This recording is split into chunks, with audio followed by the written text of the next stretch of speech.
Barbara Parker, and welcome to 2020 Bolingbrook.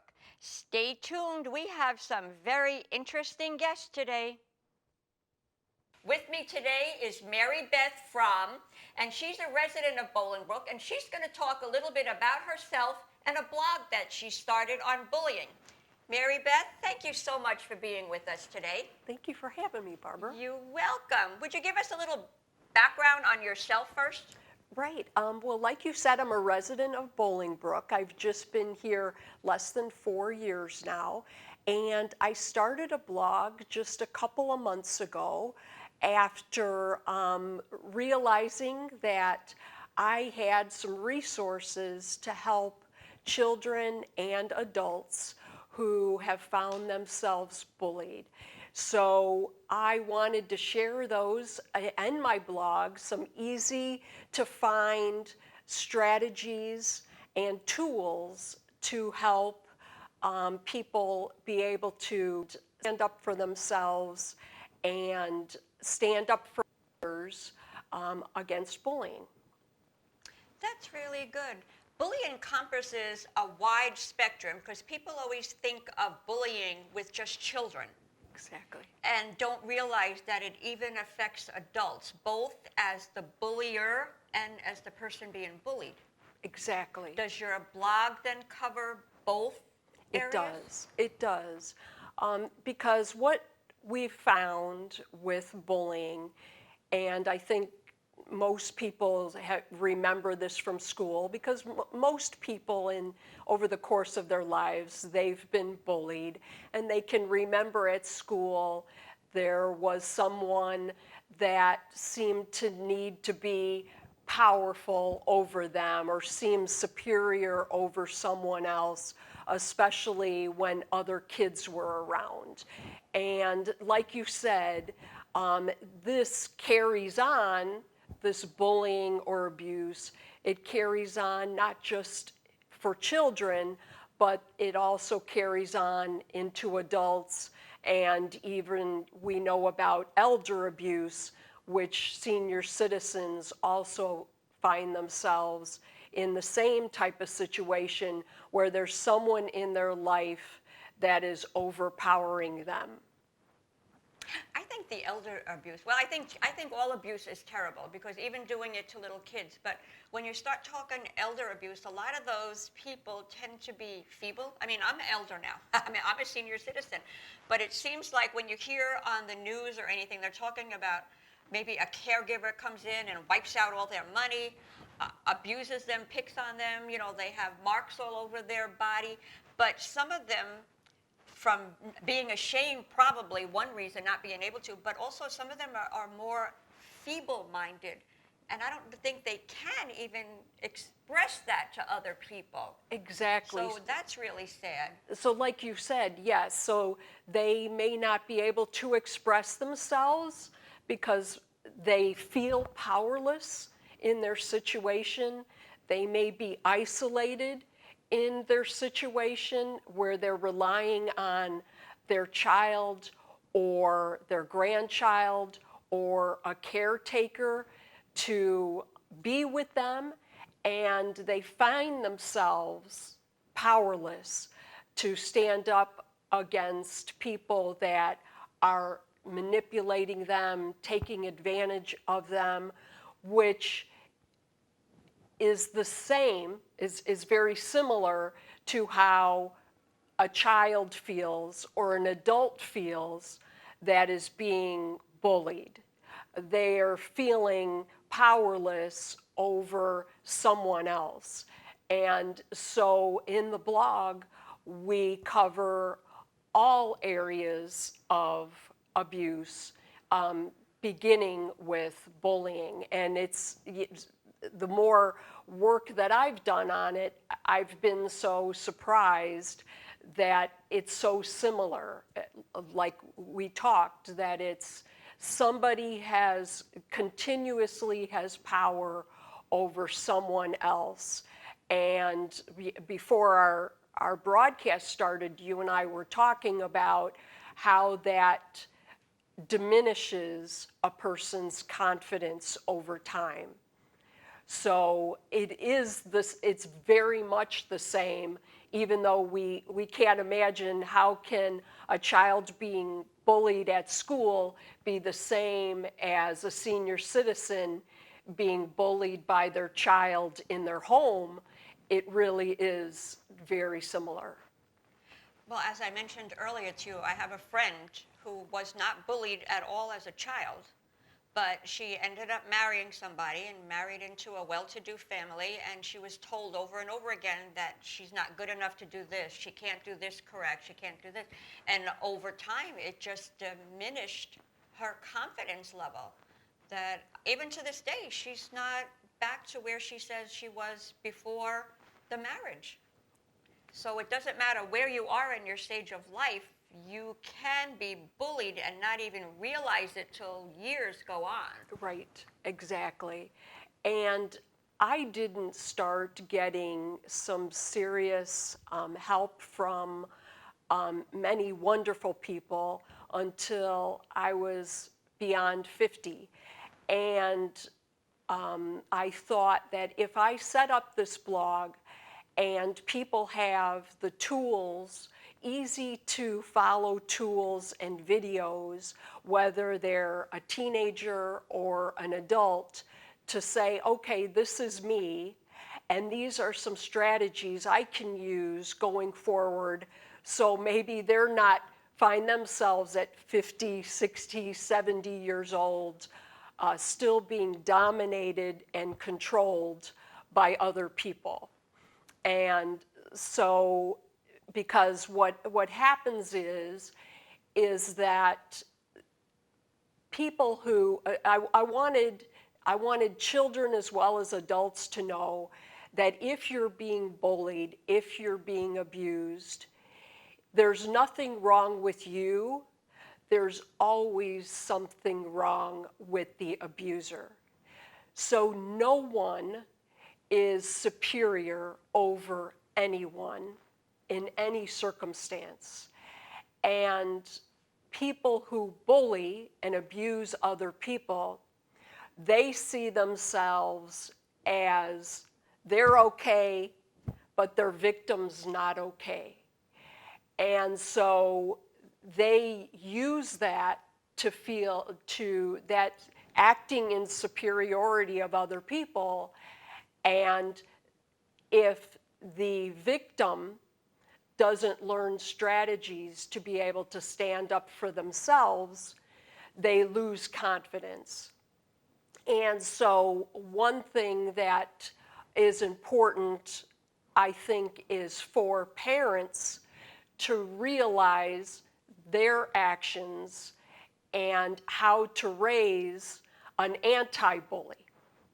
And one thing that is present with people who bully is they may feel powerless somewhere else in their lives. There's somebody maybe in their household who is making them feel small or inferior. And so a couple of things can happen. That child can either go into the world, go to school, and feel less shy because they don't feel powerful at school and they've been bullied at home. Or that child, they've learned how to bully at home. There's somebody in the family that is acting superior over them, controlling them, and so then they go into school and they bully. So to raise a child that does not bully or does not get bullied, there's some strategies that parents can do. And one of the big things is a child is going to, when they see actions at home, of course, that's all they know. So they're going to take those, they're going to see those strategies and say, okay, this is working for mom, who's overpowering me, So this is how I should behave so that I feel powerful over other people. And so one thing that a parent can do is they can express to their child that no one is superior over anyone else. Everyone in every situation deserves respect. And one way that a parent can show a child empathy, show a child what it feels like to be in someone else's shoes, is, let's say a child falls down at the playground, and a parent can show their own child by going over to the child that's fallen down in the playground saying, "Are you okay? How do you feel? Is everything all right?" That's teaching a child empathy, to care about somebody else's feelings. Are they hurt? And then asking the child, so, if this situation happened to you, how would you feel? Or when you said that to Dad, how do you think Dad felt when you said that? So teaching a child that way how to have empathy for other people is a great way to create the anti-bully. Another way to teach anti-bullying behavior is about entitlement. So let's say, as a parent, you go into a restaurant and you're annoyed at the long wait, and you're expressing to the entire family, "I don't want to wait. I should be able to be seated by now." So that's teaching a child to disrespect other people and to feel entitled, like they have a right to special treatment. And so another thing a parent can do is teaching a child to be grateful. Every day, one thing that is something so small that I am so grateful for is I love taking socks out of the dryer And pairing them up. carrying them up, but how warm they are. My feet are always cold, and it's like these warm socks, I'm just so grateful for the clothes dryer. But if you teach a child to always be grateful for every little thing that happens, the amazing food that they're eating, or, the wonderful people that are in their lives, or just the little things in life. If you do that, if you teach a child to always be grateful, you show your child in your own actions that no one is entitled to special treatment. And if you teach your child if you have discussions with your child about how would you feel if you were in that person's shoes, is a wonderful way to have your child feel confident and be the anti-bullying.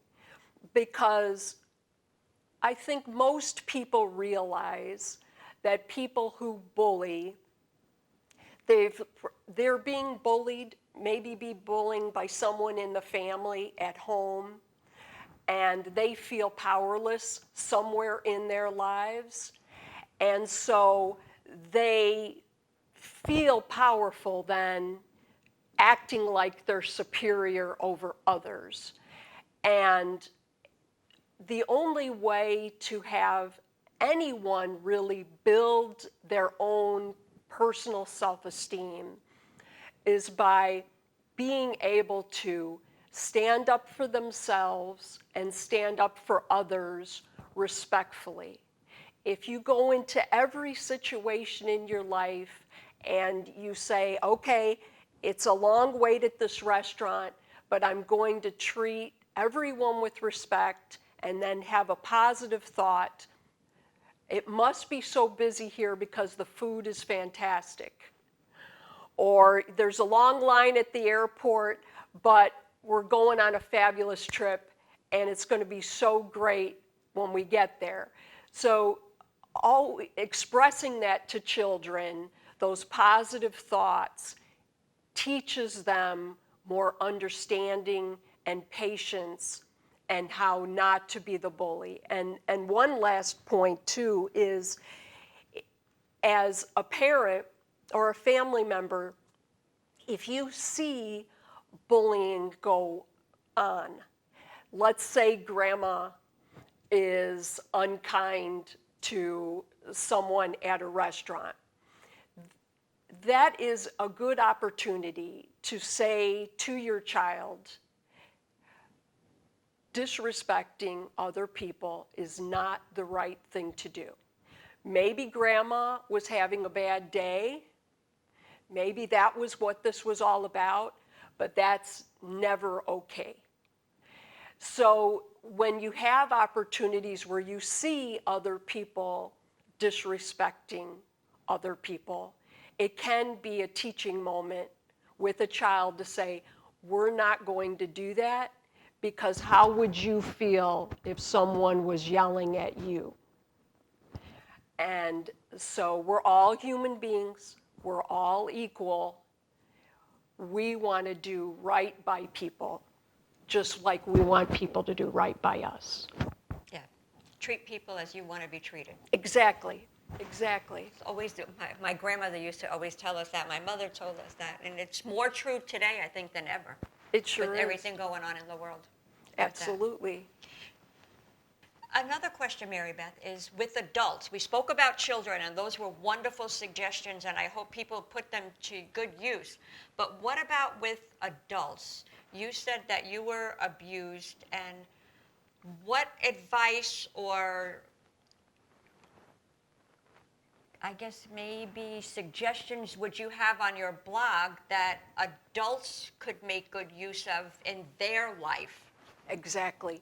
So it's so similar to bullying with children, is that the first thing is to realize that there's nothing wrong with the victim. There's nothing wrong with you. There's always something wrong with the abuser. And so on my blog, I have many tools to have adults recognize that, because some abusers were born that way. And I show that on the blog. Some people, they're called sociopaths and psychopaths, and those with narcissistic personality disorder, they do not have empathy. They just weren't born that way. And so the person that's being abused needs to recognize that there's nothing they can do to fix that person. Now, just narcissism, which we talked about earlier, which is where someone doesn't have empathy for someone is always thinking about themselves, that is learned. But narcissistic personality disorder and psychopathy are genetic. So in the case of what a victim can do, is that's the first thing, is if you've been emotionally abused for so long, your confidence is down. You keep hearing this person who is probably louder than you, aggressive, telling you you're not okay, they're okay. And over time, if you spend enough time with this person, you begin to believe it. So what was told to me, what was a very good strategy, was to write everything down. And so what I did was I wrote down the month and the year, because bullying and abuse is repeated. So it's not just a one-time thing, it happens over time. So I wrote everything down. And then I went to someone that I could trust, somebody that had my back and that I could show them, okay, so these things happened. And then that person was able to say, no, it wasn't you, it was the abuse. There's nothing wrong with you. There was nothing wrong. It was something wrong with the abuser. And they also told me I can't fix the abusers in my life, that I have to change my reaction to abuse. And I have to be able to see it and recognize it and then react differently. And so one strategy that adult abusers use, and they've learned it usually as a child from someone in their family, is something called gaslighting. And so gaslighting is when an abuser tries to make you change your reality of a situation. For example, if you're being gaslighted, it's when you have a conversation with somebody and you wish that you had recorded it, because they're telling you that what they said they didn't say. And so over time, they keep telling you lies of what the situation is in your life. And if you keep hearing those lies, it becomes your reality.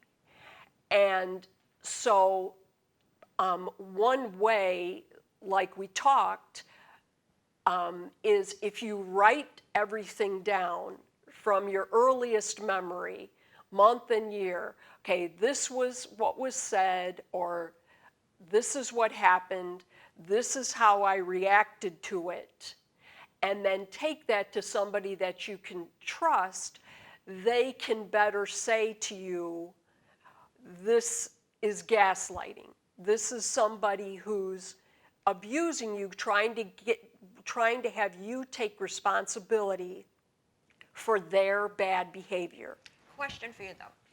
Did you have an inkling then that something odd was going on, that you would write it down with this conversation with the person who ended up abusing you?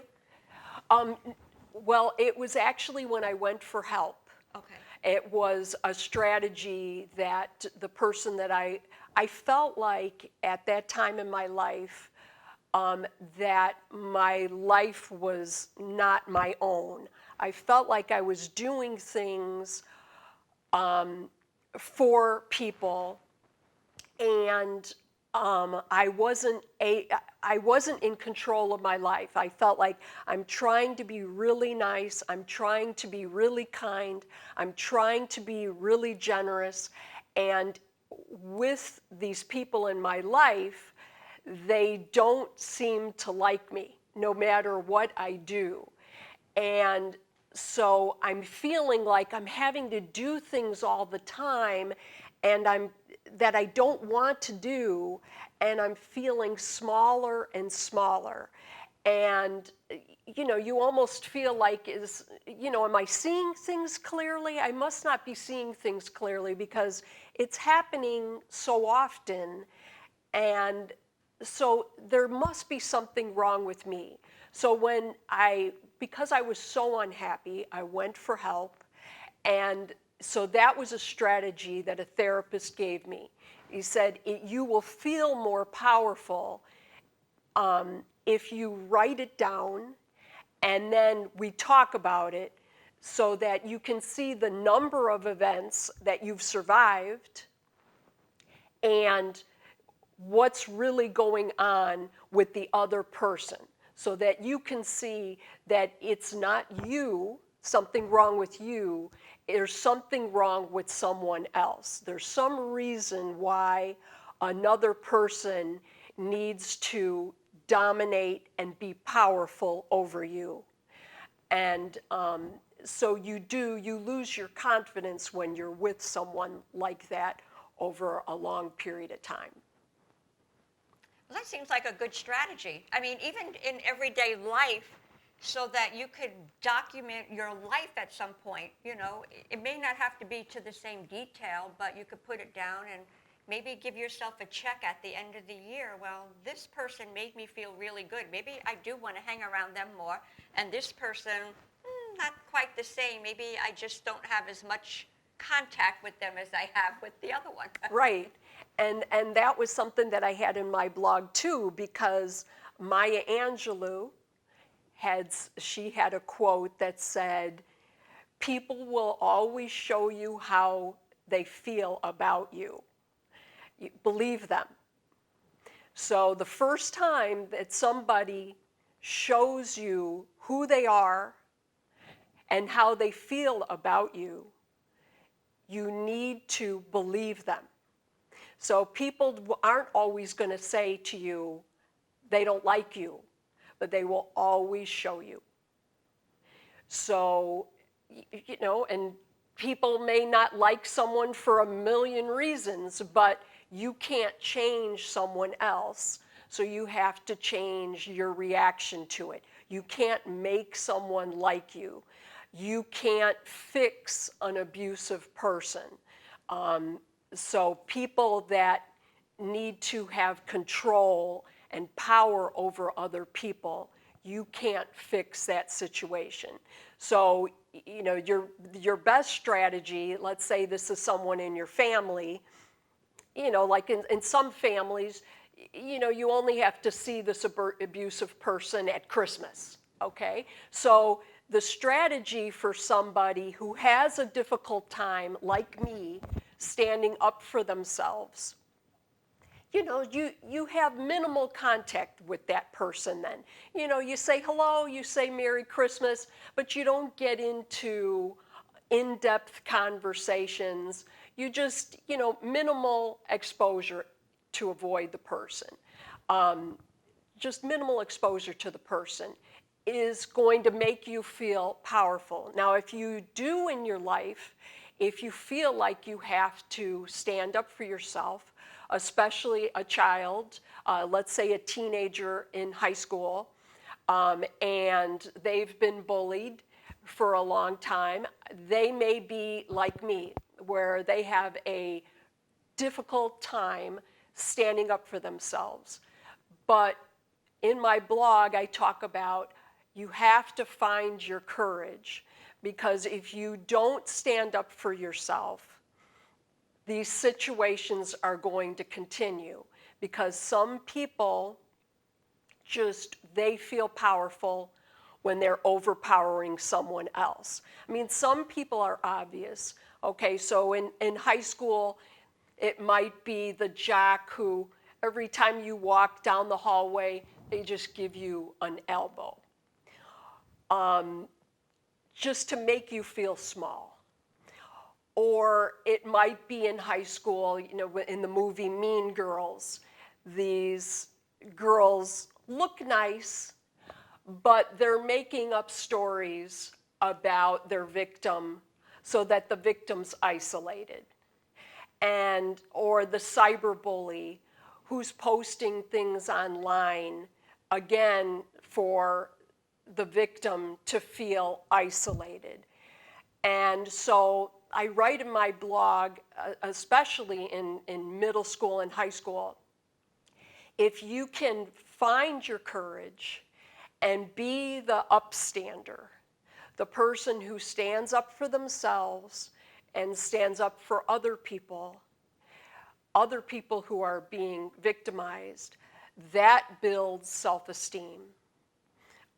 Helping others is going to build your confidence, and having gratitude is going to build confidence and have you be an anti-bully. So And really it is the same with adults. You have to speak up about it. You have to go to somebody you can trust. Now, in high school, I went to my guidance counselor, and I didn't realize behind the scenes all she was doing for me to make my life so much better. And now I can look back on it, and it was thank God for this person. But you have to speak up. And I know we were talking earlier, I've had a best friend since 6th grade. Her name's Annette Gagnon Cortez. And she didn't tell me until recently that she knew all these things had happened, because when you're a sensitive person and you've been abused, it's just a personality trait you have, you feel shame. So people have told you you should be ashamed of yourself for speaking up. And so over time, you do feel ashamed. And so she had no idea. And she told me different incidences in her life ever since she was a kid, and you shared some with me, where you were always able to stand up for yourself.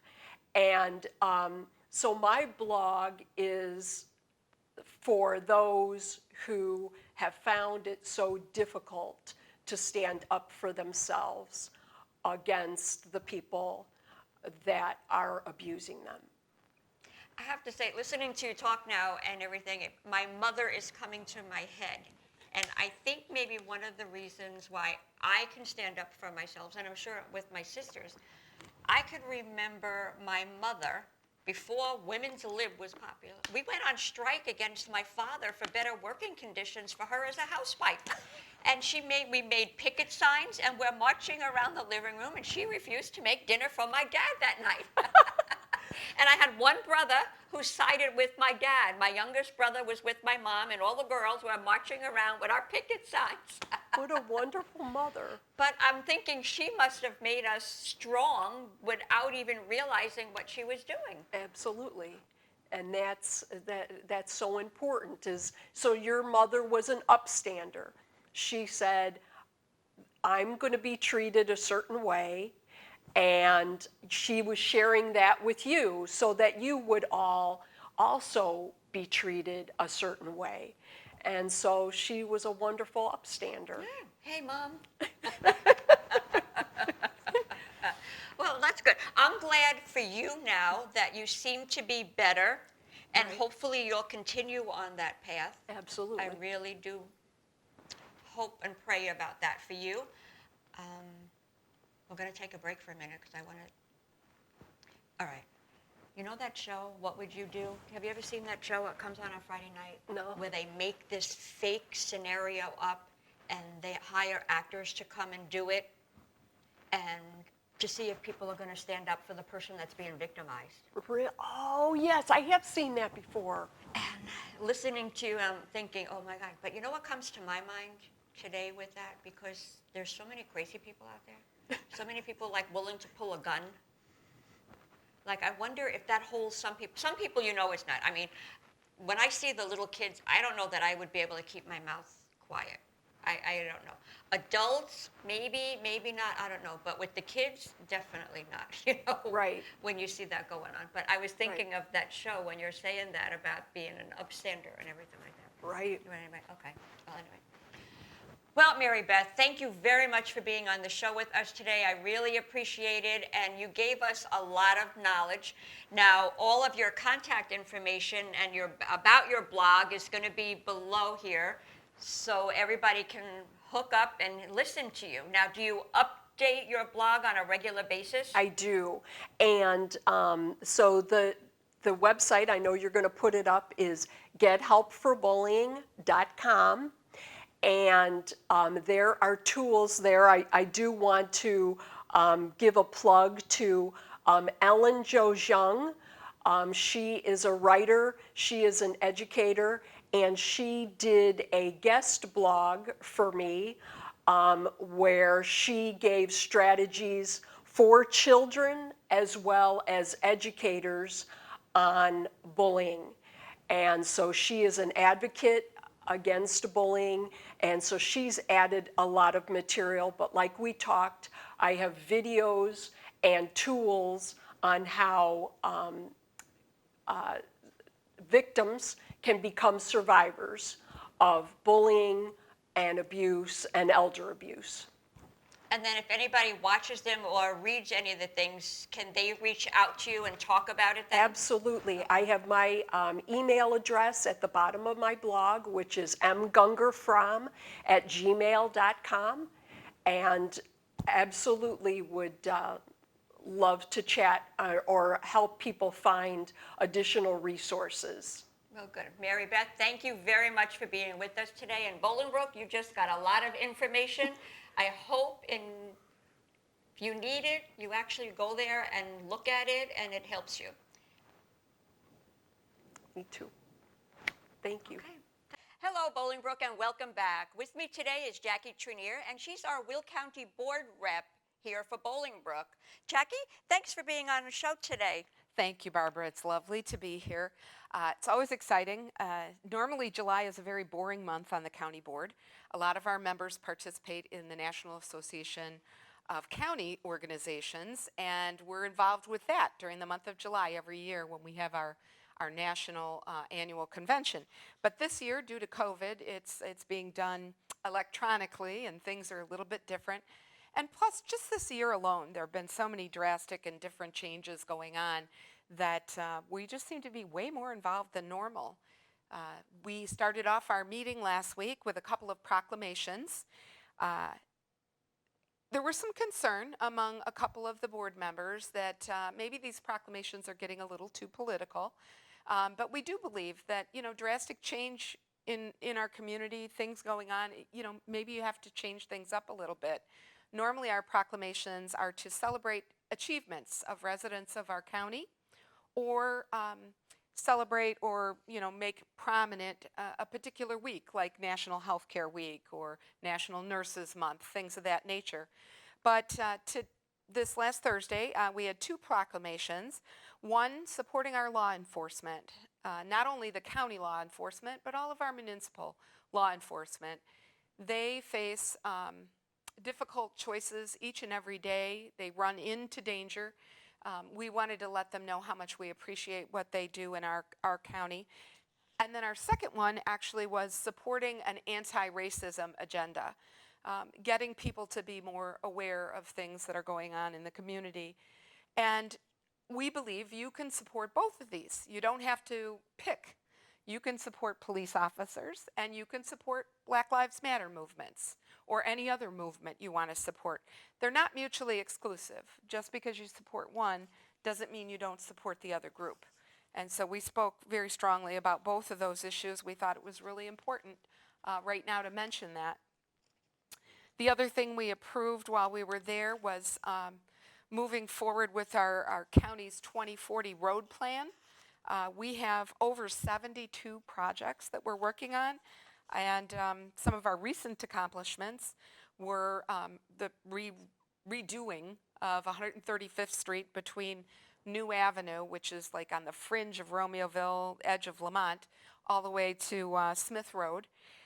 Then 95th Street improvements at Naperville Plainfield, and I know many of Barbara's viewers have been on that road since we completed And I it. was there like 2 weeks ago, and I thought I was lost because I'm looking around and I'm like, I don't recognize where I am, but I know I'm going the right direction.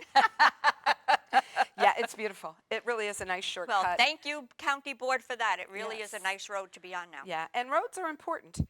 Weber Road, as we all know, is ongoing, and that's a big one. It'll be a few more years yet, but I was driving by the other day and I saw the beginnings of what is going to be the permanent wall that they're putting up alongside of it to protect the homeowners from the noise and the pollution of the road, so that was nice. And we have some design approval that was done for 143rd Street between Lamont Road and Bell Road. So, but altogether 72 projects, and pretty much every year we kind of update the plan a little bit, and then we also have like a 5-year plan that we update. So it's important. We got to keep people moving around the county. I mean, there's a lot of traffic out there. Well, I don't know if everybody realizes this. I know I didn't when I moved here until I got on the Citizens Advisory Committee, how big our county really is. I mean, we're at the far north end of it, and it goes pretty far south there. Was very surprised. Yeah, very far south and then all the way to Indiana. So it's a big county. And we continue to move forward with updating our facilities here in the county. We started on a plan, I think the year after I got on the county board, to modernize and update all of our county buildings. We started with the sheriff's facility because it was the most dilapidated. It's been done now for about 2 years. It's very modern and beautiful. It's on Laraway Road near 52, just south of Joliet.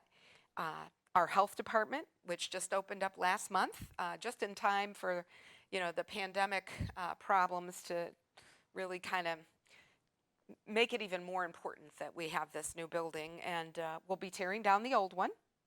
And in the place of the old health department building that literally was sinking into the ground, that will be the new parking lot for the employees. So we're getting to the end of that one. The courthouse will be opening in November.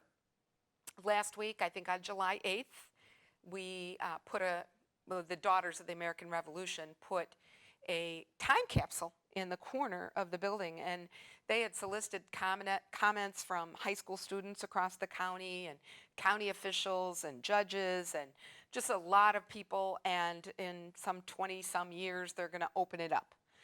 So that'll be interesting, but that was put in the corner of the courthouse. And we are taking the next steps on our county building, which is getting a little bit of a facelift. Some of you may know we're in like an old department store. It's kind of an interesting place. And now with COVID and the 6-foot restrictions for space and all of these things, we really need to move some stuff around there and make it more efficient. So we're working on that. And we also approved some money for the remodeling of a building we recently purchased. It is a medical professional building that was next to the old Silver Cross Hospital. The old hospital was torn down with the exception of the newer emergency room part, which is where the Veterans Clinic is, the VA clinic. But this building was in the same parking lot, and it was a 3-story building, and we bought it. And we're doing some different things to it, including putting a dock on it, so that we can store our election equipment there. Currently, all of our election equipment is stored in a hallway in our county building. I mean, it's just really not a good situation. I did my election judge training there, and you walk through this hallway, and I kept waiting for somebody to come out and scare me because it looks like you're going through a maze in a haunted house. Yeah, it's just not the best situation. So that equipment will get moved to this new building. There'll be a dock there, so when election time comes, moving the equipment in and out will be really simple. So that was exciting. We also approved our election judges, by the way, for the 2020 cycle. Yay! And so we don't know really what Election Day is going to look like, but I do want to remind all your viewers that last week you received in the mail a new voter registration card, and along with that card, the clerk saved a lot of money. Lauren Staley Ferry saved us a lot of money by putting the vote by mail application in with your card. So the state of Illinois passed legislation earlier this year that allowed for vote by mail applications to be sent to all of the registered voters that had voted in the last 3 elections. And so our clerk actually went a little further because the difference in the cost was so small. And she mailed a vote by mail application to every registered voter in Will County. And so you could take that application and mail it back to her and get your ballot mailed to you. Or you could take that application and go online to her website and fill out a form online, and your ballot will be mailed to you at the appropriate time. And I think it's like mid-September-ish when those ballots come out. And it comes with a postage paid envelope, so you can put it right back into your own mailbox, or you could take it to our great post office. Or if you're a little uncomfortable with that, you could take it directly to the clerk's office in Joliet. I wouldn't be surprised if we don't end up with some sort of drop boxes, but also I'm assuming we're still going to have early voting at our library, right? That's the word so far. Yeah, and so you could actually take your ballot there and just drop it off, which would be a very quick in and out rather than waiting in a line and worrying about, all of the things that go on with getting into a voting booth. You don't have so much contact with people because we just don't know what the health situation is going to Yeah. be. And it'd be flu season at the same time, so. Exactly, exactly. So that will be very good. One reminder I would give you is if you do request vote by mail and you get your ballot in the mail, and then election time comes and you determine that you want to vote in person at our library, voting early, or any of the early voting sites for that matter, or you decide you want to actually vote in person on election day, you must bring that ballot that was mailed to you with you. If you do not, they won't stop you from voting. You will be able to vote, but they will know that you have that other ballot, and they will only allow you to vote what's called a provisional ballot, because all these things are numbered, they're marked. That way you can't possibly vote twice. Well, that's a good statement, Jackie, and I'm glad you made that because some of the comments that I've heard, not only on Facebook, but other media outlets, that they were afraid people were going to take these ballots and vote, and then election day walk up there again and vote a second time. And frankly, you can't do that. The clerk's office keeps track of every ballot that gets mailed out. It gets marked in an electronic poll book, and that is the book that those election judges are using on election day. So when they go to your name, they're going to see that you already received a ballot. And they're going to say, where's your vote by mail ballot? And if you say, well, I lost it, or I left it at home, or the dog ate my homework, they will give you a ballot, and it's a provisional ballot. It will not be counted on election day, but it actually will be, I'll use the word adjudicated, judged on whether or not your other ballot came in. And then it will be counted 2 weeks later when they do the final count. So But that's after they've checked to make sure you didn't vote again. Absolutely. This vote by mail thing is not new. We have, I believe it's 5 states in the U.S., but I'm only aware personally of 4. I think it's Utah, Montana, which are traditionally considered red states, and Washington and Oregon, which are considered blue states. And I just, for the life of me, can't remember what the 5th state is, but they vote exclusively by mail. And they've been keeping data on this for over 10 years, I believe. And there's been no instances of fraud. There's been no problems. There've been no reported issues. And so you can't believe everything you read on Facebook, even though it's in black and white. You can't believe even everything you see online in newspapers, because some of those newspapers aren't credible news sources. So just understand that this is not all that unusual.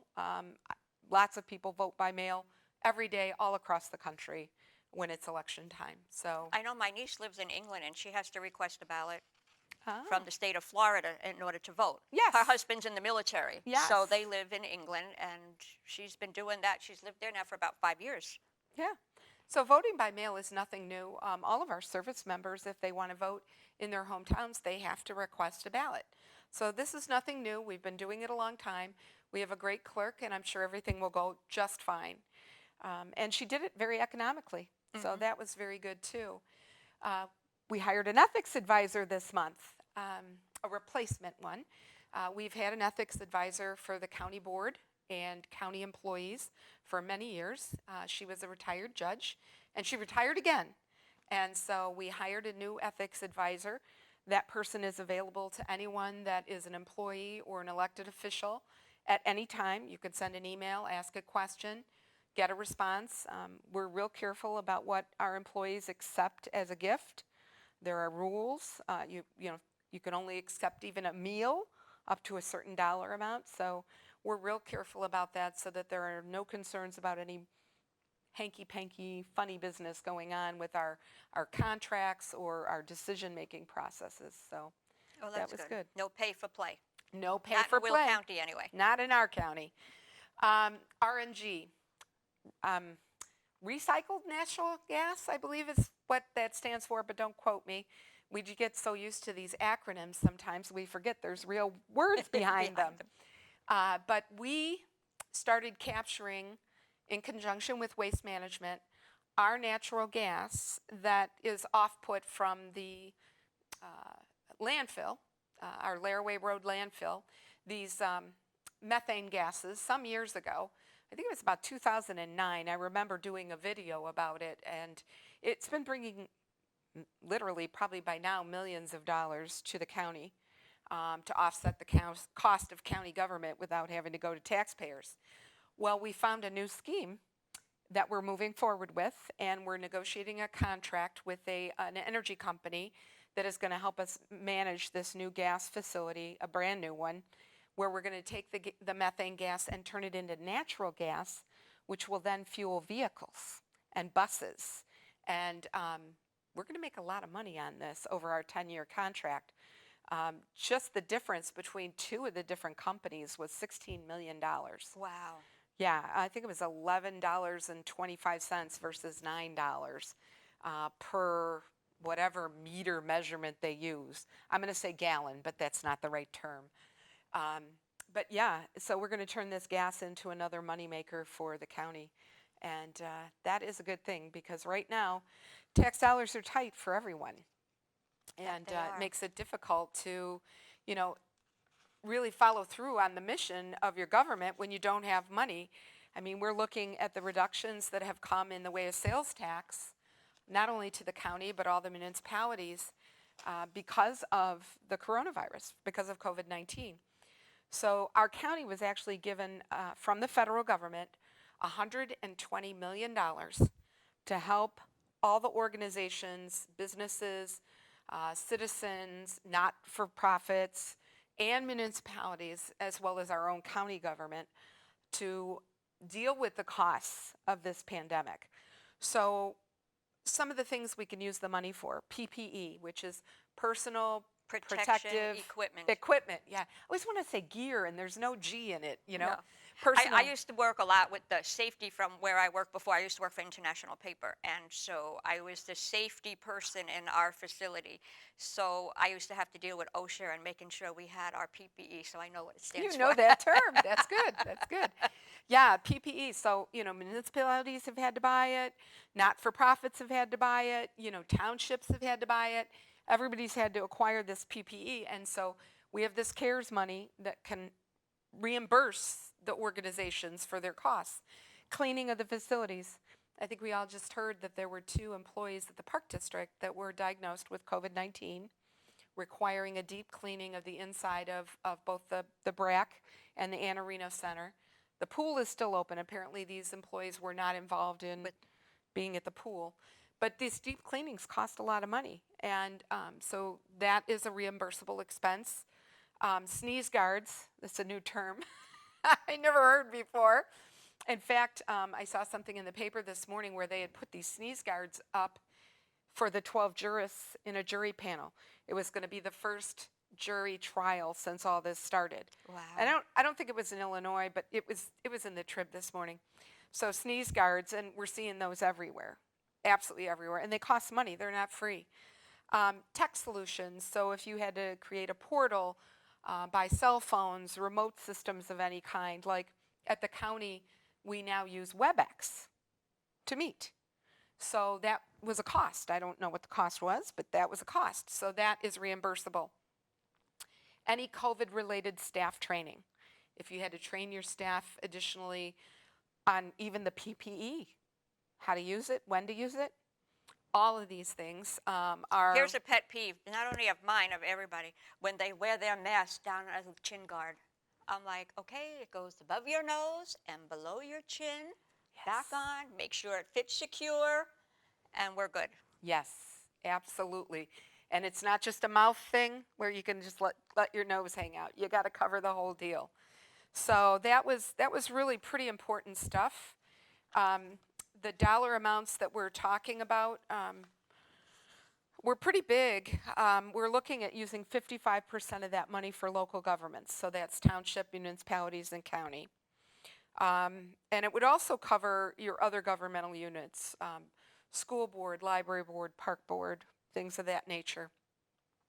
20% of the money would go for businesses and farms, 10% for shelter, food, and utilities. 5% for nonprofits, so any non-government charitable type organization, and 10% is like going in our miscellaneous category for somebody who doesn't fall into one of those, or maybe like as I would almost say like a contingency where we can shoot that money out in another bucket if we decide that's more appropriate. We have to disperse the money by December 30th. I think there's some matching funds required for a couple of these things, but I wasn't really clear on that. But the important part, is that we did hire a consultant to help us. They're going to put up a website where you can apply online, but they'll also have the ability, you can get a paper form as well if you're uncomfortable with the electronic submissions. The county will make the final determinations, but the reason we hired this consultant is if we misappropriate any dollar out of the 120 million, we, the county, are on the hook for that. Well, we're already looking at anticipated lower funds because of the pandemic. So the last thing we can afford to do is have any mistakes in this process that would then put us on the hook for owing money back to the federal government. So the county makes the final determination. There are no additional restrictions that we can put on the money other than what Congress put on the money. You cannot use this money for lost revenue. So I know the village has had a loss in tax revenue. They can't apply for CARES money to use it for lost revenue. It has to be something that you budgeted for, or one of those expenses that I mentioned earlier about responding to the pandemic. No benefits can be duplicated. So if you got money somehow from some other organization, say you're a business and you got a PPP loan, you can't request more money for the same thing. So it's a pretty big thing. There was no money given to the states at all. This money came directly to the counties to disperse. That's the situation here in our area. And our big concern is getting the money out as quickly as possible and as fairly as possible. I have seen, because I've watched what some of the other counties are doing, where they've already distributed this money and they did it by a per capita formula. How many people are in your city? How many people are in your village or in your town? I admire the fact that they got the money out there maybe a little bit quicker, but I'm concerned about the equity, the social equity, because you have communities, even within Will County, where you've got people that are disadvantaged, where they don't have access to health care or the incomes are far lower. And these are usually our brown and black communities. And they have greater needs in those communities because of that, because of the low income, because of systemic issues that have been going on for a very, very long time. And I hope, I'm trying to get an answer from my fellow board members because I was not able to attend the meeting Friday, but I'm trying to get an answer from my fellow board members. Did we put anything in there for social equity so that areas that have greater needs because of social conditions, that they get a greater amount of the money? Well, maybe that could be your 10% contingency then. And it could be. Maybe that's what they're thinking. So it's a great program to help, but we just don't know how long this is going to go on. We have no idea. They've created a vaccine that they're getting ready to test, but we don't know. In the past, vaccines have taken years before it's finalized. I mean, they're really making a push with this one. Yeah. Fingers crossed. And they don't know, how long our immunity will be, even if you've gotten COVID-19 and recovered. We're still not clear on if you could catch it again. Everybody laughs and thinks once you have a disease, you're safe. Mm-mm. My youngest brother got the chicken pox one year, really bad. Next year, he got it again, really bad. A third time, really bad. And he never got him again after that, but he got it 3 times. Yeah. So I don't know what, everybody has a different makeup in their system, so we could only hope that if you get COVID, it stays with you and you move on and you're healthy. But Barbara, they give us a different flu shot every year. Yeah. And I just have a horrible feeling. So I'm just, hoping that this isn't something that we all have to get every single year. Right now, not everybody gets a flu shot. I was one of, and I don't have anything against vaccines. I think they're great. I got all my childhood vaccines and everything like that. But I never was one that suffered bad with the flu. I didn't get it all the time. So for a long time, I never got a flu shot. And then about 10 years ago was the first time I went and got one.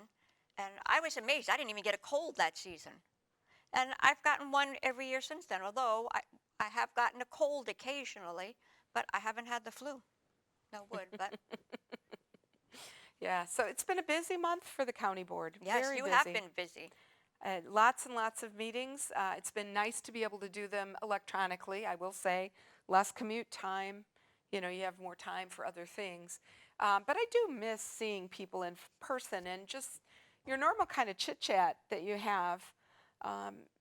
You know, people are missing all of that in their lives when they're working at home.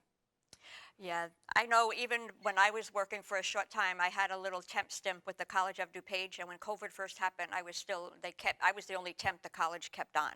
So I had 6 weeks of working with them, and you do miss something being on the Zoom call. We use Zoom then for our stuff. And comments that could be made in the meeting room, you know, you're more cognizant of the time on the call because you keep it to the hour, an hour and a half, whatever it's going to be. And you can't talk over everybody, you know, in a meeting. Somehow that does work out. On Zoom, it's a little harder. Yeah, in a person-to-person meeting, it's the loudest voice usually wins. And yeah, you can't really do that on Zoom because you can't even hear anybody if everybody starts talking. Except I used to be the person on the Zoom calls that had the control over the Oh, things. the mute button. I was the muter. I had to let them into the waiting room. I said power. Yes, lots of power with that. So, but yeah, very, very busy month. Lots of things going on. Very excited about Will County moving forward.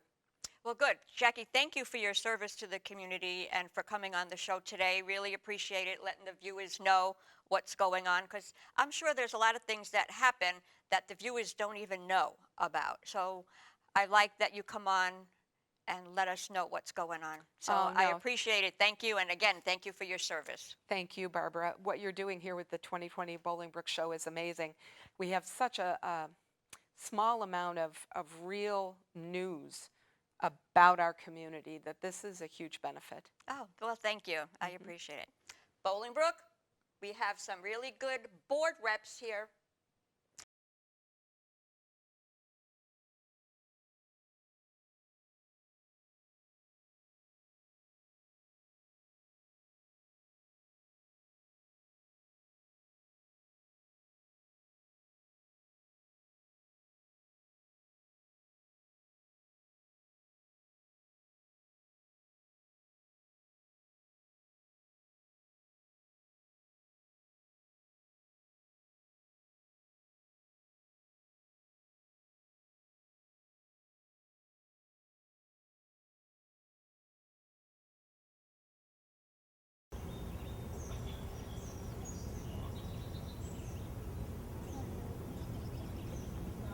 So you might be okay. All right. Good morning, ladies. We're here at Hidden Lakes fishing. Good morning. What made you come out to fish today? Well, my daughter mentioned it because her boyfriend mentioned it, and his father mentioned it, so we came. Very good. Now, do you come here fishing often? This is the first time. First time? Have you caught anything yet? Not yet. Nope. You want to tell us what bait you're using? Rubber worm. Yeah, I'm using power bait, just the brown ones. Did you get it from the bait shop or? Haven't gone to the bait shop yet. Gonna get some bait in a little bit, but Okay. yeah. And then we'll be catching them. Then you'll be catching them. You won't be able to stop, huh? Pulling them in. Now, anything you catch, will you eat? If it's trout, If it's trout, Probably. you'll cook it up yeah. at home over the grill? It'll be delicious. Oh, well, she'll cook it at her house. Well, we either bake it or we do it on the grill. Oh, okay. Oh, the grill would be great. Yeah. Oh, see, Mom's putting in her request already. Now, you live in Bolingbrook? No. Okay, you just come here to take Yeah, advantage? she lives near Orland Park, and I live up by Oak Park. Oak Park, okay. Oh, so you came a little bit of a distance. A bit, yeah. So this has a little bit of a reputation here, and a good one, I guess. Yeah. That's good. Yeah, it's in the Google Maps. It's a beautiful facility back here. It's so pretty. Yes, it It's is. very nice. My boyfriend actually went to go check out fishing by the river. But yeah, eventually we'll check out some of the other smaller lakes. Well, for now, you got yourself a nice spot here all by yourselves. You're good. And I heard that they just put this new wood on the dock. This But, is and you really could tell nice. this is, I mean, compared to the rest, yeah. It looks good. Which is good Smells because nice. you can lean against it and not worry about Tipping over. Yeah. Things. Well, good luck with your fishing, Thank ladies. you. And I hope you catch a lot to eat tonight. Thank you, I thank do you. too. Thank you.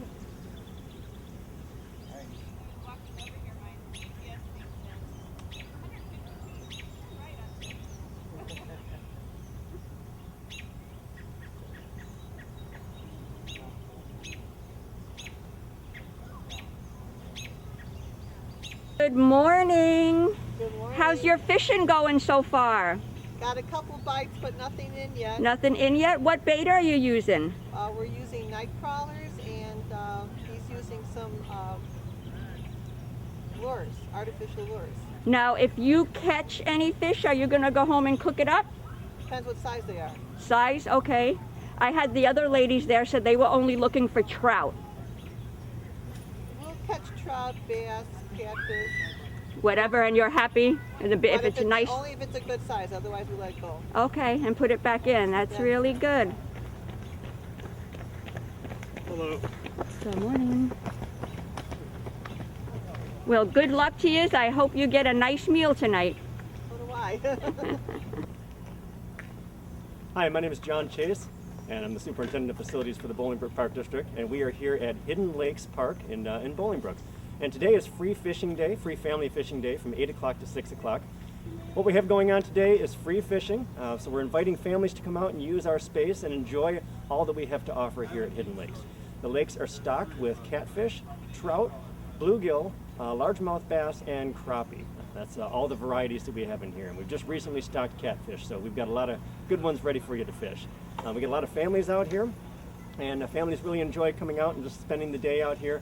Kids really get a kick out of catching the bluegill, and we always enjoy seeing their faces and always hearing the shouts of the kids yelling, "I got my first fish!" So when you say free fishing day, that means they don't need a permit or anything like that, correct? Yes. So on free fishing day, there's no permit required. Normally we have our own private permit for this facility, and that permit allows us to offset the stocking cost for the event, or for the location itself. The state permit, your DNR permit, is not used at this particular facility, just our Bolingbrook permit. Okay, and I noticed that we have a tackle bait shop over here. So people could purchase. Yes, we've got a full bait shop, and the bait shop is the Tackle Box Bait Shop, and there we have pole rentals. Pole rentals are $7, and then we also have a full selection of bait that's available. We've got minnows and several different varieties of worms, as well as tackle, and we got snacks as well. So what are you going to say to the residents of Bolingbrook now? For the residents of Bolingbrook, come on out. We'd love to see you here enjoying the day and enjoying the summer at Hidden Lakes Park. Well, are there any other fishing derbies coming up? We've got a derby on August 15th. It's a unique event. This is a night catfish derby, and this will start at 6 p.m., run until 10 p.m. And then on September 19th, we have a daytime catfish derby that'll run from 3 o'clock to 6 o'clock. All right, Don, another question is, with COVID virus going around, what extra precautions are being taken here at Hidden Lakes? So what we've done is, first of all, when we rent a pole, we make sure that we clean the pole down before and after anybody uses that pole. We also ask that folks social distance themselves or physical distance themselves whenever they're out in the ponds. And then when they come up to the bait shop, we do ask that they wear a mask as well. And then anytime that they're within close proximity to other families, we also ask that they wear a face covering. Okay, but to jog around here or walk around, nobody needs to wear a face mask, just to have it in case you do come in close proximity, correct? Okay. Well, good. Thanks for taking care of all the residents in Bolingbrook. Thank you very much. We appreciate it. We look forward to the opportunity to see more people here.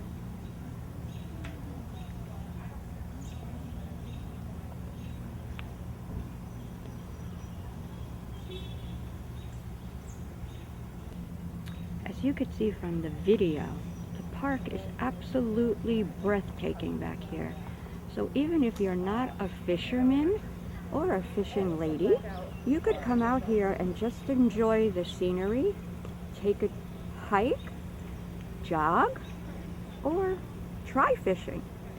As you heard from John Chase, they do rent poles, and maybe he could even give you a few tidbits on what to do if you've never tried before.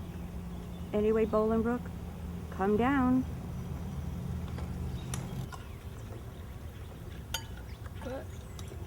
Okay, good morning, ladies. How are you today? Good, how are you? Is this your first time fishing in this facility? At this facility, yeah. Yeah, first time here. But you are experienced fishermen, ladies. Yeah. So, somewhat? Okay. Yeah. What bait do you use?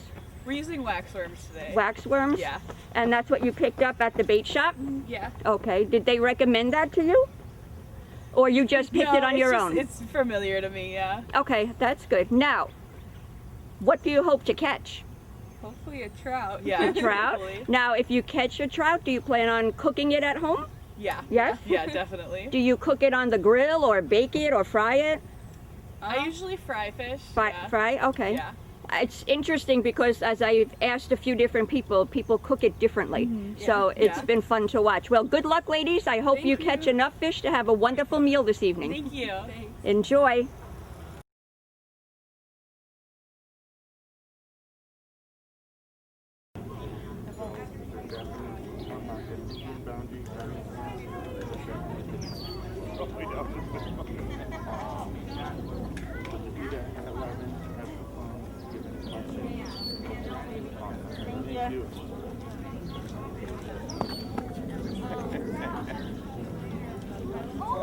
There's a white envelope in your envelope. Open it. Start to fill it out. Check your answers with any of us up here.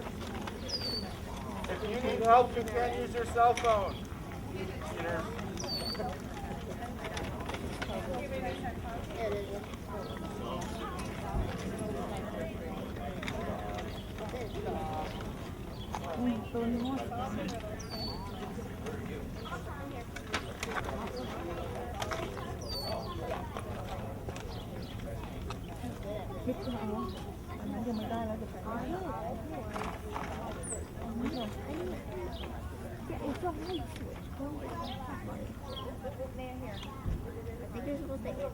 Okay, you two do it. You have to be your guy. Ryan Kurtzen here with the Bolingbrook Park District. This is the first family bike challenge that we have offered. We lucked out with weather. It's a beautiful day. The goal is for families to complete challenges. As you see behind me, they're on their first challenge. They're filling out a riddle. Once they pass the riddle, they're good to go to the next challenge site. We have 8 challenge sites along the ComEd Greenway essentially, so they're staying on the bike paths. Each challenge they're going to complete, get a playing card, and everyone will get a poker card. We'll see who has the best 5-card hand at the conclusion of the event. We're very excited to offer this for the first time, and we'll see how it goes. Now, when they come back with their cards, is it the best hand is going to win a prize? Yep, the best 5-card poker hand will win a prize, and they should have well more than 5 cards by the end of the By event. the end of the day? Okay. And what 8 areas will they be visiting? They will start here at Brack. The goal is to come up Lindsay and head down Briar Cliff toward ComEd Greenway. And from there they can go south on ComEd Greenway and hit the couple challenges all the way down to Remington Lakes. Or they can head north all the way up past Boughton Road and go to Hidden Lakes and Indian Boundary. So it makes a T and a second T, and then they're back here by 11 a.m. They got 2 hours to complete the challenge, and we have one last challenge set up over here for them as well. Well, good luck to everybody. This sounds like a really fun event. Thank you, we're excited. Now, what do you want to say to the Bolingbrook residents? To the residents of Bolingbrook, have some fun. We're happy to be back. We're ready for you. Perfect. Thank you. Thank you. Remember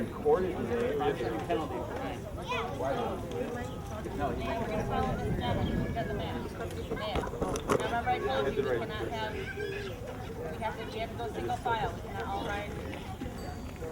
No, we're not gonna be able to do that, sweetheart, we need your hands on the bike. You guys can go anywhere on it.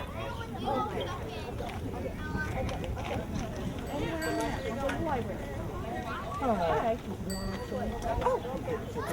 Yeah. Good luck to all the participants. Naya, follow me. As you can see, the ages of the children are from young to teenagers. So this is going to be a really fun event for all of them.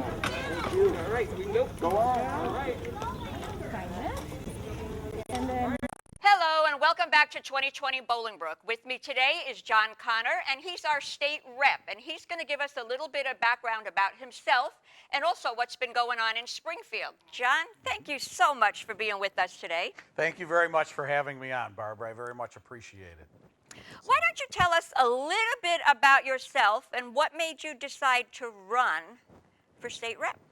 So, I was born and raised in Joliet, and I grew up, my father was mayor of Joliet for a while. He was also circuit. So I grew up in a family that was familiar with politics.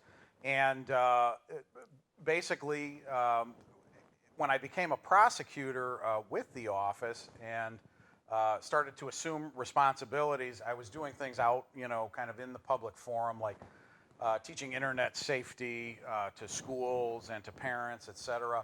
And so I started to kind of get a little bit, interested from a policy standpoint of, what things can you do as a prosecutor through the state's attorney's office.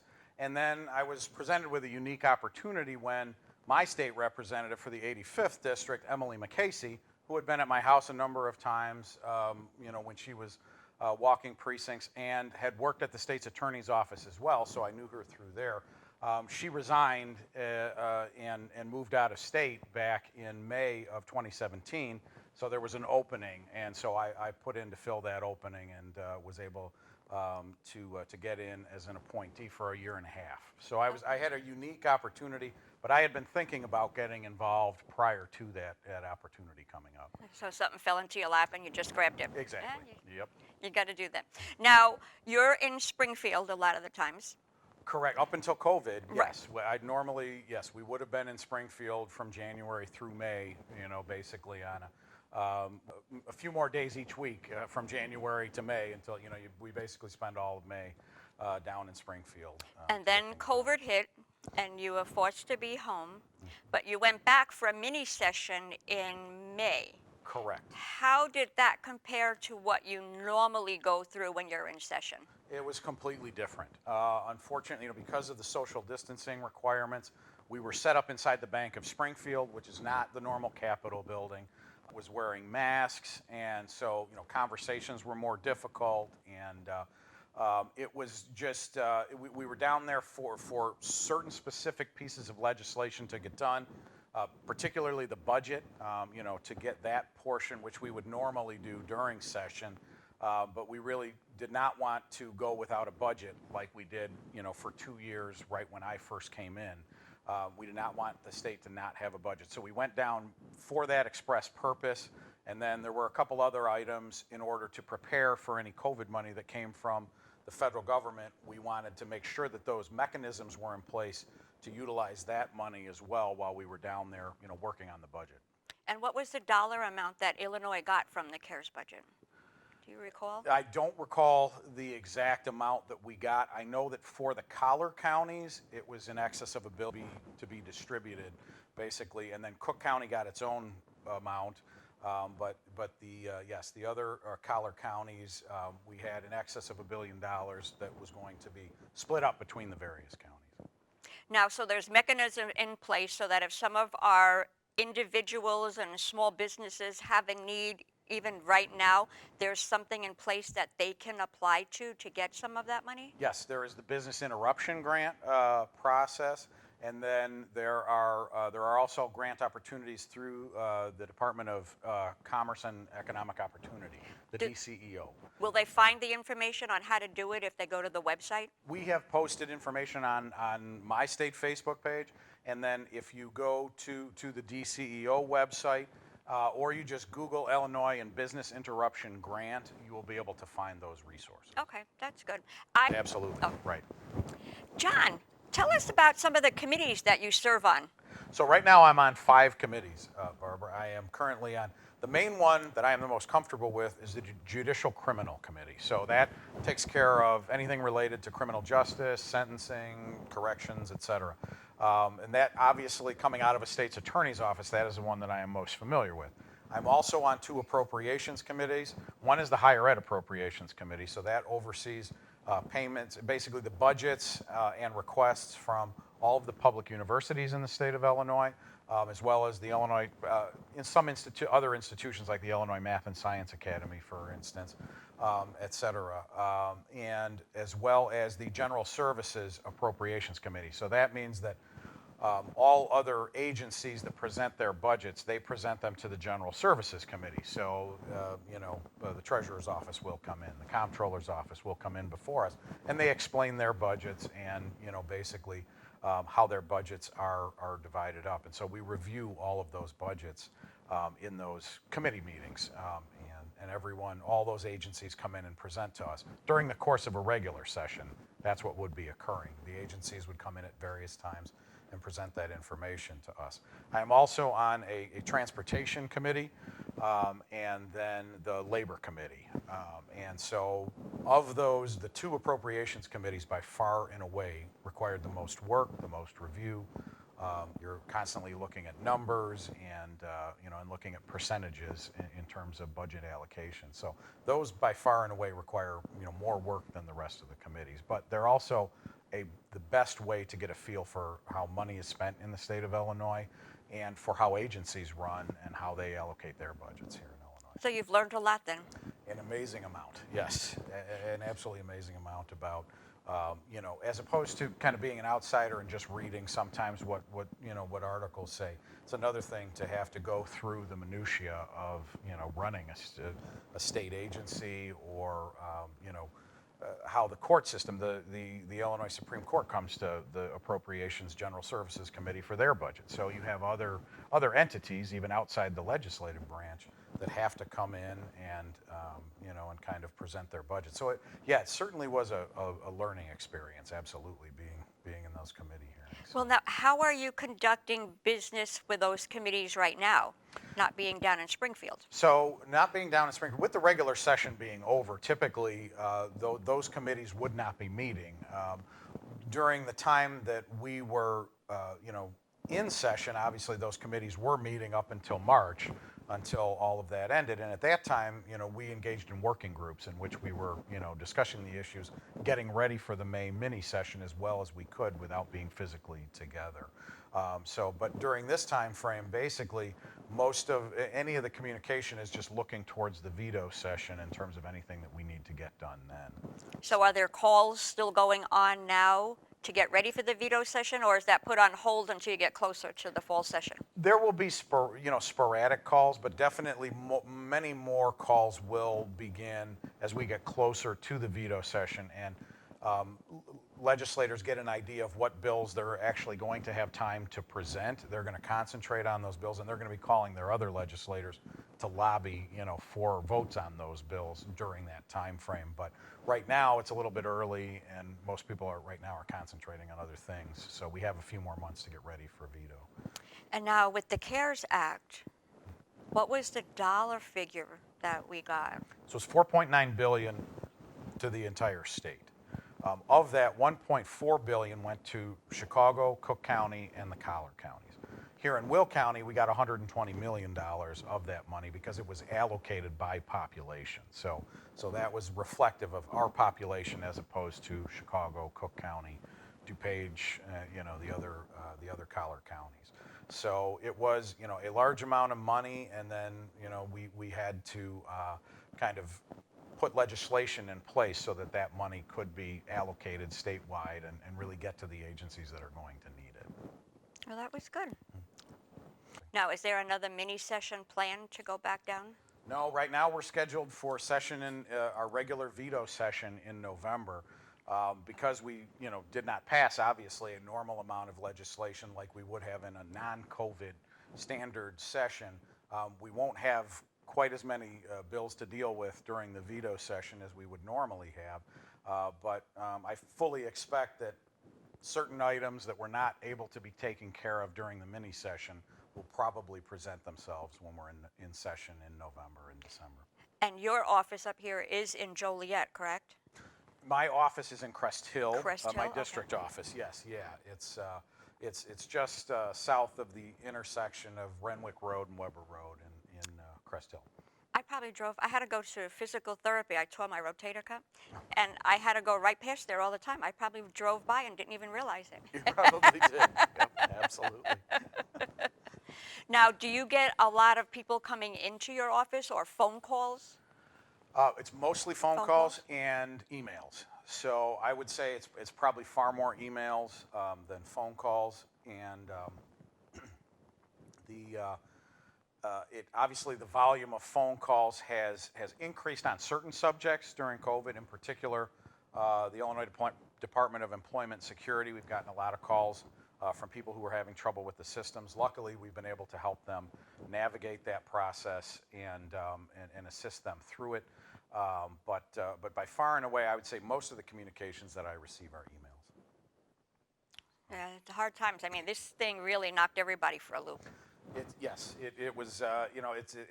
It's a lifestyle change that comes on very, very fast, and so it was. It's been an interesting adjustment. Normally, right now, I would be walking and knocking on doors quite a bit. Whether it's in terms of my state job or then also on the campaign side. And so it's been kind of like having, both hands tied behind your back, because this is not a time where people really want to see you on their doorstep, not knowing, whether or not you're COVID positive. I've been tested twice. I'm not, but, I got tested once and I'm not. Yep, exactly. Right, but that's obviously something that can change on a daily basis. So it's certainly been a big adjustment, changing the normal way that we do business and interact with each other. It has been a substantial change. I have not gone into a restaurant. I've done takeout, where they come and you open your window and they put it in. And I did try recently dining outside. And thank God nobody was around, so I felt fine. I'm still not ready to go into the restaurant. Right. I have eaten outside twice, and like you said, the tables were spaced quite far apart. It always helps when it's a windy day. As long as the wind's going away from you. Exactly right, going away from your table. Right, exactly. So, but yeah, it is. It's something that you have to think about, not just for yourself, but for your family members and anyone that you're going to come in contact with. You have to think about them as well. So. Yeah, I hate when I watch the news in the morning, and every so often I still see Illinois showing up with the little red, and I'm like, oh no, we went a little high today. Yeah, it's very, it's difficult because, and they talk about COVID fatigue, that people, that even though most people understand the reason why you're doing this is for the community, to help slow down the community spread so that our healthcare workers and our hospitals aren't overwhelmed. But the minute people start relaxing and going back to kind of the old routine, the numbers are going to go up. I mean, that's just math. So. And the people that refuse to wear a mask, that totally floors me. Right. I don't get it. I've had. See, Bolingbrook, I have mine right here, but we're 6 feet apart, so we're okay. Exactly. Yeah. I have to wear one. I mean, at this point, I'm in the mornings. I'm typically heading into the courthouse at some point or another, and I have to wear it in there, and then I have to kind of make sure that I'm trying to avoid elevators that are packed with a lot of people. And yeah, it is. It's something that you never had to think about before. So it's disconcerting. There's no doubt about it. And it is. Well, John, I want to thank you very much for coming on and giving us a little update about what's going on in Springfield and your mini session. And I hope you stay safe, and thank you very much. Absolutely. Thank you, Barbara, for having me on. All right, Bolingbrook, you're going to see the information below. So if anybody needs anything, we could reach out to John Connors. He's our state rep.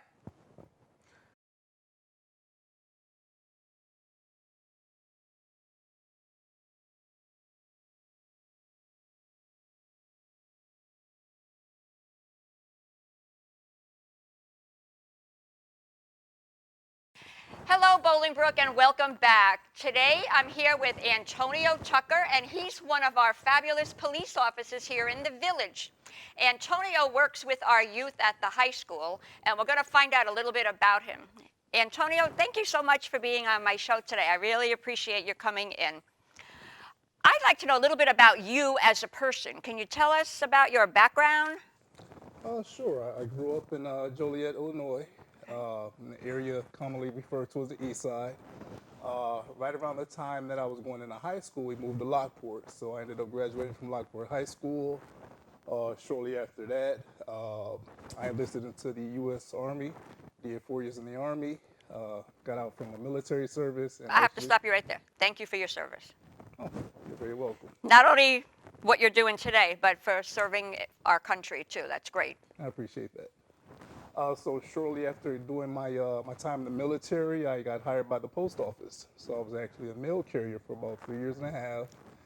Over the course of that time, I got bit by a dog. I got a chance to experience the elements. When they say rain, sleet, or snow, we made it. So after doing that for about 3 years and a half, I kind of decided that I wanted something more challenging. And a buddy of mine was actually a detective with the Romeoville Police Department. And he talked to me about police work and that it might be something that would suit me. So I started applying and got the call from Bolingbrook. So here I am, 14 years later. Wow, so you've been on the force for 14 years. It'll be 14 years in September. Oh, well, almost happy anniversary. Thank That's you. really good. Okay, I have a question for you. What made you want to become a police officer? Well, Barbara, like I mentioned earlier, I grew up in Joliet, actually in an area commonly referred to as the East Side, and it was a pretty rough area at that time. We're talking late 80s, early 90s. There was a lot of gang activity, a lot of drug activity, and I saw a lot at a young age. Unfortunately, a lot of my friends started, connecting with some of these groups, and for me, it was never the way that I wanted to take in life. So at an early age, I felt like when I was in a position, I wanted to help people and protect people that can protect themselves.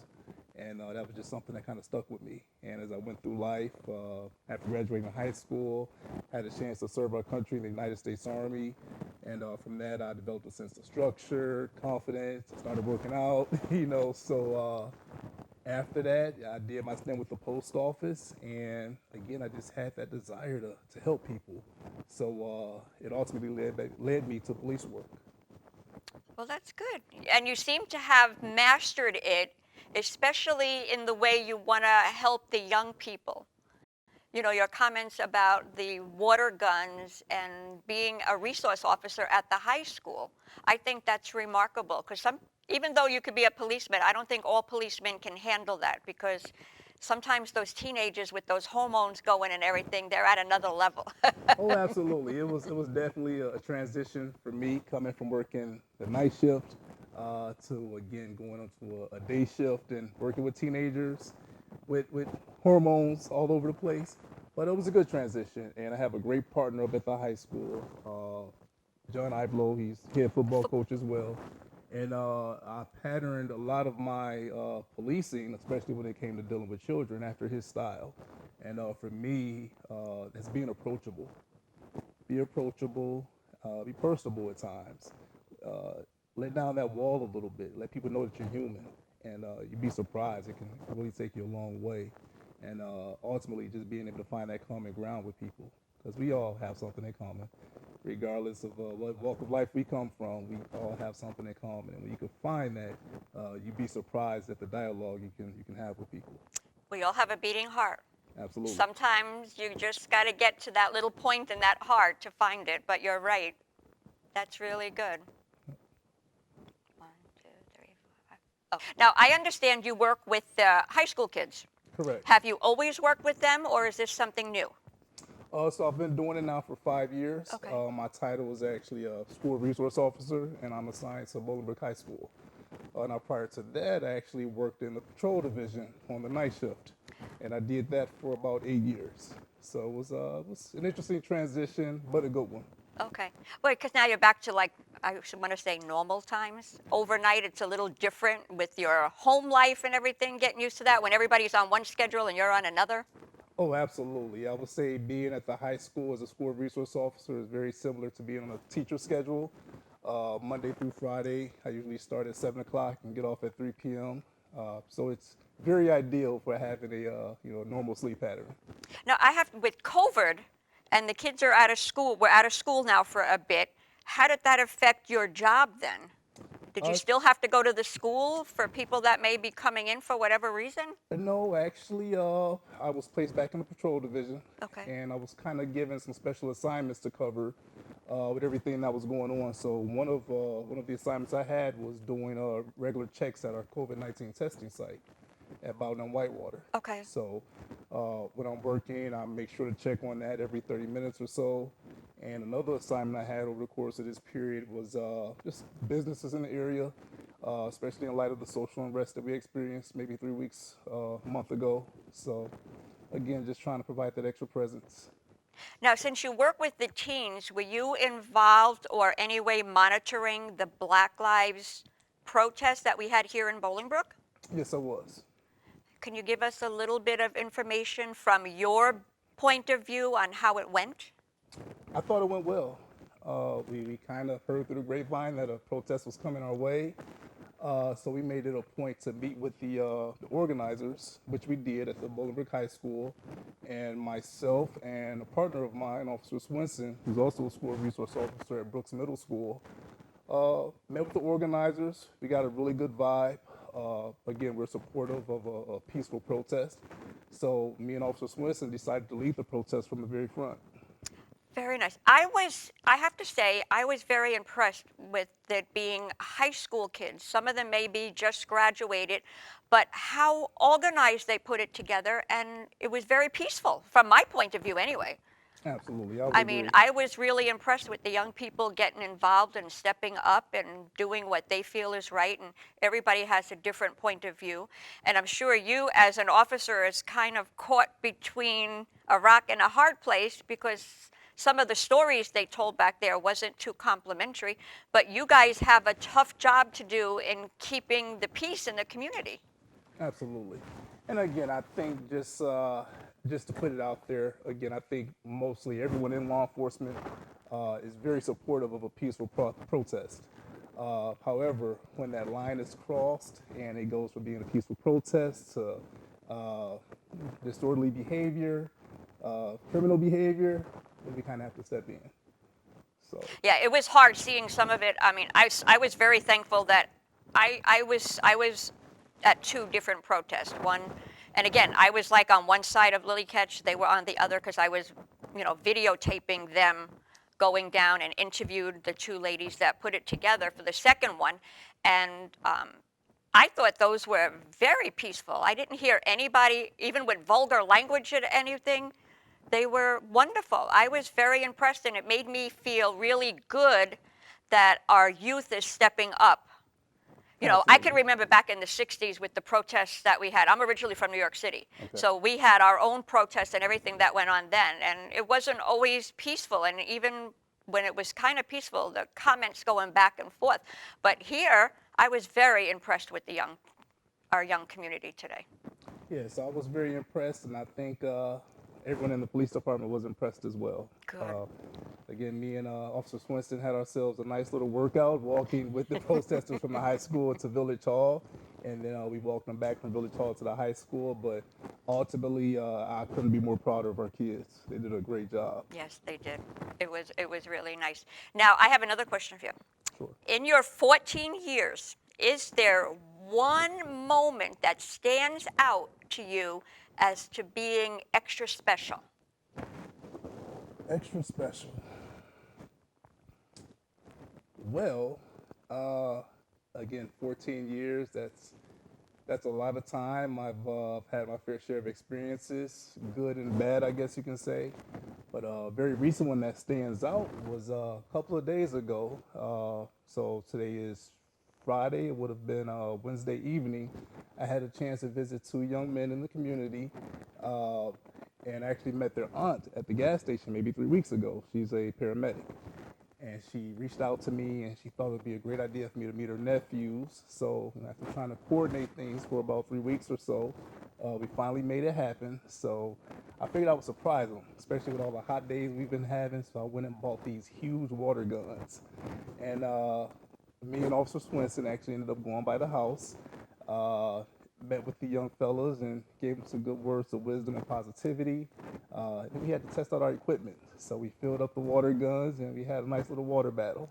That must have surprised them, huh? Were they a little nervous when you first said you have to test your equipment? No, I think they were excited. They kind of got word that we were coming through, so they were looking forward to seeing us, according to the aunt there. Now, how So, old were the young men? 9 to 10 years old. Oh, okay, young. All right, so they were really into the water guns then. Oh, absolutely. And I Oh, well, think that was nice. so. It's moments like those where you can really have that positive impact on young people. That means a lot to me because again, so much going out there, so much going on out there, and obviously you have people with negative perceptions towards police. But I don't think a lot of people see the small things that we do every day, the little things that don't necessarily get the attention that they deserve. So again, situations like that where we can impact the lives of young people and possibly change perceptions in a lot of cases means a lot to me, means the world. Not only to you, to the community, because listening to some of the Black Lives Matter, and they told some stories, and some of them weren't so complimentary, but then you hear this where you're reaching out to younger members of our community, and they're seeing you in a totally different light, and I think that could only be positive down the road. Maybe one of them will become a police officer one of these days because of you. You never know. And I know one thing that I always found kind of interesting is, sometimes when we're handling a call or we're walking around, obviously we run into a lot of parents with their young children, and one thing we get often is a parent chastise their child and say, hey, stop acting bad. See the officer right there, I'm going to have him take you to jail. And it's like, no, don't tell them that. We want them to like the police. So, it's funny, obviously, we get that all the time. But again, when we can have those positive interactions with young people, I think it can make the world a difference. And in my case, being at the high school and dealing with teenagers from 14 to 18, is huge because, soon these kids are going to be out in the real world. And you may have some that are kind of on the fence as far as being a productive citizen or going the other route. And sometimes you can just take that one or two positive interactions with a police officer to change that in a good way. So Now, I'm going to ask you this right off the top of my head because listening to you talk. Does the police department have a mentorship program in place? we do have the Explorers. Okay. And that's ran by Officer Geyer. A great program. But I think right now, just with everything that's going on in the world and society, we're looking at implementing some more programs. How they will look, what they'll look like, I really can't say at this time. But I think a lot of guys are putting their heads together and we're trying to come up with some good ideas. Oh, that would be wonderful because if we could get them, especially like 9 and 10 years old, to be part of the community and look to you guys. Like when I was brought up, of course, I'm a whole lot older. You look up to police officers the same way with your teachers and things like that. So it would be nice if we could get back to that plateau again, where everybody is on the same page and, I agree. But of course, like with everything, there's good and bad in everything. But like you mentioned earlier, I think there's more good that goes on in our police departments around the country than the bad. But the bad is always highlighted. It's what sells newspapers, what makes headlines all around. It's sensationalism. So, nowadays, and again, not to criticize the media, but some would say that it's gotten away from factual reporting and to, selling the story first, even if the story is missing some facts. So, and that's not always a good thing because when you're dealing with a climate that's very emotionally charged, like the one we're dealing with, putting out bad information can really be more harmful than good, in my opinion. So, well, hopefully we'll get there. We're trying. Now, is there anything that you'd like to tell our village? Oh, well, again, I've been serving here now for almost 14 years. It's an honor, something I take great pride in, and I got a long way to go. I'm just going to go out there and do my best and try to make a difference one day at a time. It's kind of cliche, but it's something I take seriously.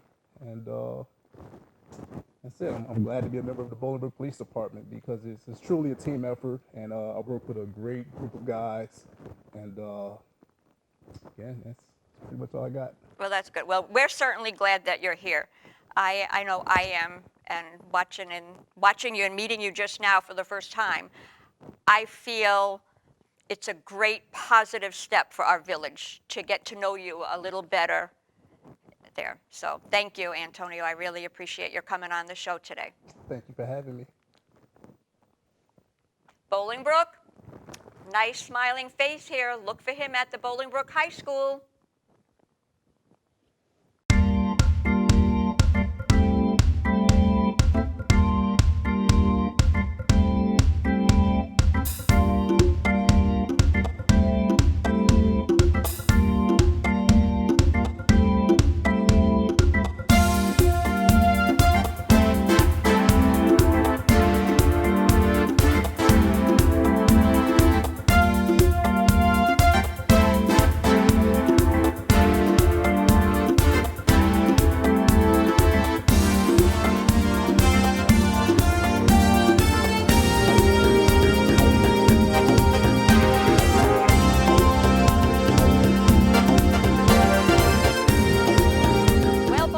We had some very interesting guests and some educational ones too. I hope you learned as much as I did. Thanks for tuning in, and we'll see you next month. Bye-bye and stay safe.